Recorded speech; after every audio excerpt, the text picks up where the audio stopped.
सोए भाई ये बताइएगा, अभी सारा मामला ये चल रहा है, जाहिर सी बात है मीटिंग्स हो रही हैं, कल बाबर आजम साहब की मीटिंग है, तो फिर क्या होने जा रहा है? इनसाइडर क्या है? बाबर आजम खुद देंगे इस्तीफा जैसे कि आलिया रशीद साहबा कह रही है, या फिर ऑब्वियसली पाकिस्तान क्रिकेट बोर्ड के पास कोई और चॉइस नहीं है, फिर उनसे कहेंगे कि जनाब हम आपको रिप्लेस कर रहे हैं?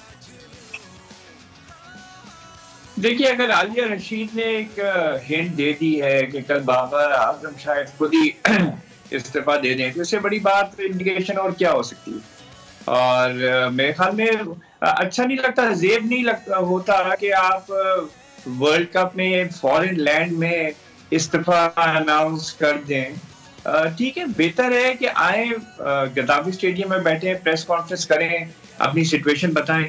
और जैसे आपने कुछ पहले स्टैट्स बताए थे बाबर का, अगर आप देखें एशिया कप 2022 उठा के देख लें, 2023 उठा के देख लें, जो वर्ल्ड कप था 2022 का, फिर एशिया कप 2023, फिर ये world cup, he's hardly made any scores. I mean, he's fallen to spinners most of the time. और वो 3 दफा वर्ल्ड कप में 9 इनिंग्स में 3 दफा वो मिड विकेट के ऊपर कैच आउट हुए। बिल्कुल, पहला match against Netherland, last match against England.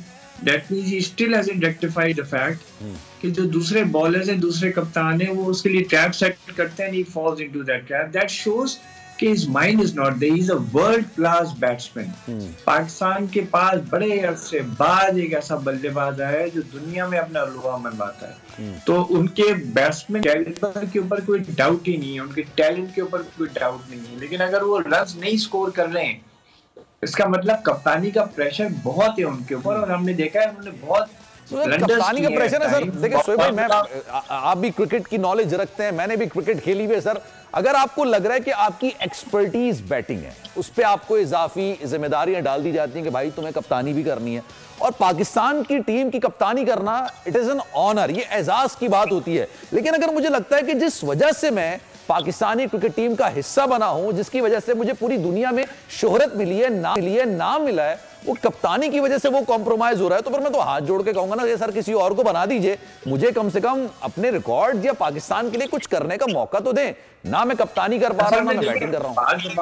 बाज़ दफा इस उम्र में एक कॉन्फिडेंस, सेल्फ कॉन्फिडेंस ही होता है, और अपनी एक ये हविस कह लें, अना कह लें, जो भी कह लें, कि नहीं मैं अगर कप्तानी से हटूंगा तो मैं कुछ जीत के हटूंगा, और मैं अपने आप को एज अ फेलियर नहीं दिखाना चाहता। तो इसलिए ये लगे रहते हैं, कप्तान लगे रहते हैं, इनको पीछे चढ़ाने वाले भी होते हैं कि देखो तुमने वर्ल्ड कप 2021 का सेमीफाइनल खेल लिया, तुमने एशिया कप का जो यूएई में एशिया कप हुआ उसका फाइनल खेल लिया, you are good enough, you are good enough. फिर आपने वर्ल्ड T20 का जो 2022 का ऑस्ट्रेलिया में टूर्नामेंट था उसका फाइनल में पहुंच दिया, ठीक है ना। तो ये नहीं देखते आप पहुंचे किस तरह। नेदरलैंड ने, अरे सर पहुंचने को छोड़ें, चले कुदरत ने किसी ना किसी तरीके से धक्का देके पहुंचा दिया। आप जो एशिया कप की बात कर रहे हैं, श्रीलंका के हाथों जिस तरह से हम हारे हैं, फाइनल जो हारे हैं, जो 5 विकेटें गिर गई थी, उसके बावजूद हम मैच हार गए थे सर, उसमें कप्तानी एक्सपोज हो गई। फिर आपके एशिया कप में कप्तानी, जी अगर आप बोलने दें तो मैं आपको यही तो बताना चाह रहा हूं सर। मैं आपको ही बोलने दे रहा हूं, मैं तो सवाल कर रहा हूं। तो एशिया कप में जो आप पहुंचे थे फाइनल में, वो नसीम शाह ने 2 छक्के नहीं मारे होते अगेंस्ट अफगानिस्तान, आप नहीं पहुंचते। एग्जैक्टली। आप अगर नेदरलैंड साउथ अफ्रीका को नहीं हरा था 2022 के T20 वर्ल्ड कप में, आप नहीं पहुंचते। सही है, ठीक है। तो आप ये सारी चीजें भूल के ये कहते हैं कि देखो हमने 2 फाइनल खेले हैं, हमने सेमीफाइनल खेला है, और therefore I am a good captain. No, that was fortunate. कुछ fortune favors वाली बात थी। Yeah, exactly. So उसके ऊपर आप, उसके अगेंस्ट जब आप वो कप्तानी के ब्लंडर्स देखते हैं, टैक्टिकल मिस्टेक्स देखते हैं, फॉर्मूला बॉलिंग देखते हैं, फॉर्मूला फील्डिंग देखते हैं, कोई फील्ड प्लेसिंग में कोई इनिशिएटिव नहीं, कोई बॉलिंग में इनिशिएटिव नहीं, आगे पीछे नहीं करना, तो इस वजह से बड़ा प्रॉब्लम है। तो बाबर आजम एक्चुअली, मैं बता रहा हूँ आपको, ये जो उम्र होती है ना, ये उम्र होती है कि नहीं मैं कुछ करके दिखाऊंगा, यहाँ पे बहुत कम ऐसा ये होता है, ये 35-40 साल की उम्र में होता है। जैसे यूनुस खान हो गए, उन्होंने छोड़ दी कप्तानी, 2009 का वर्ल्ड कप जीता, उसके बाद भी उनका चलो छोड़ो मुझे मजा नहीं आ रहा। He had achieved his ambitions। तो इसलिए टीम में भी उन्होंने टेस्ट रिटायरमेंट उस वक्त ली थी जब वो अच्छा स्कोर कर रहे थे। यूनुस खान एक अलग क्लास, एक अलग लेजेंड है, उन्होंने रिटायरमेंट उस वक्त ली जब वो रन्स कर रहे थे, सेंचुरीज बना रहे थे। लेकिन सर फिर मैं अब्बास भाई की तरफ जाऊंगा, लेकिन एक सवाल ये सर, ये कप्तानी के मामले में कुछ कर दिखाने का मामला क्यों आ रहा है? ये फिर ग्राउंड में भी तो आना चाहिए ना। आपको ग्राउंड के अंदर पता चल जाता है कि कौन शेरों की तरह खेल रहा है और कौन सिर्फ अपने आप को बचाने के लिए खेल रहा है। Cricket is all about pressure. अब आपने जितना एग्रेशन के साथ खेलना है उतने अच्छे रिजल्ट्स लेने हैं। अगर आप एग्रेशन नहीं लाएंगे तो फिर आपका रिजल्ट यही होगा जैसा है। वो इंटेंट तो हमें ग्राउंड में नजर नहीं आता, सिर्फ कप्तानी के लिए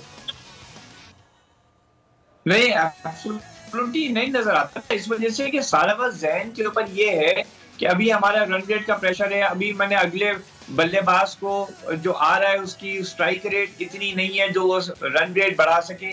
ये सारी चीजें जब जहन के ऊपर होती हैं तो अपने शॉट प्ले, अपने स्ट्रोक प्ले के ऊपर फोकस नहीं होता है। और यहाँ I think Babar Azam has suffered the most. जब से वो कप्तान बना है उसको बहुत बड़े इश्यूज हैं। और देखिए मैं फिर आपको एक बात बताऊंगा, कहते हैं नंबर 1 पोजीशन पे ले गया। अरे भाई जिम्बाब्वे को हराया आपने, ऑस्ट्रेलिया की सी साइड को हराया जहाँ पे स्टार्क, हेजलवुड, लायंस और कमिंस नहीं खेले थे। आपने न्यूजीलैंड को हराया जो पाकिस्तान आई क्योंकि उनके 6 प्लेयर आईपीएल खेल रहे बी टीम थी सर। ये सब चीज आपने जिम्बाब्वे को हराया। तो ये चीजें कोई नोट नहीं कर रहा, तो सामने नहीं रख रहा कि आपकी कप्तानी अगर इतनी आपका सक्सेसफुल रेट है। जब भी आपने डेटा बताया कि इन्होंने इतने टेस्ट जीते। अच्छा सर मैं एक और चीज आपको मेंशन करूं, मे बी अगर आप नाराज ना हो। सब्सक्राइब करें और बेल दबाएं ताकि कोई खबर रह न जाए।